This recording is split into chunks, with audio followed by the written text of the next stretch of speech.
Hey guys, welcome back to Reviews and How-Tos. I'm Tyler. Today we're checking out this 148-piece home repair toolkit, and SOLUDE was nice enough to send this over to us for us to check out. Now, as you see, it says 148, but it's going to include a lot of these smaller pieces. Also, you're going to get all types of little knickknacks and things. You're going to get your bits here, obviously.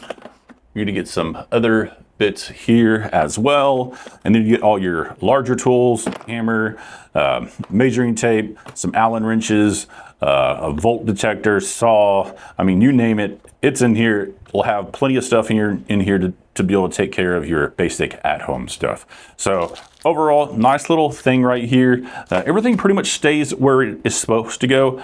Some of these things, like this one here, kind of falls out, but if you shove it in there really nice, then it does a pretty good job. And then obviously close it up.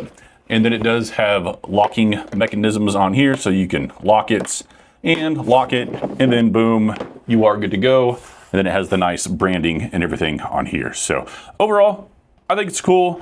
Very pleased with it. So if you're interested in a nice little toolkit for having around home, or just maybe even throwing this in your vehicle or something so you can have it on the go ahead and check this one out from SOLUDE.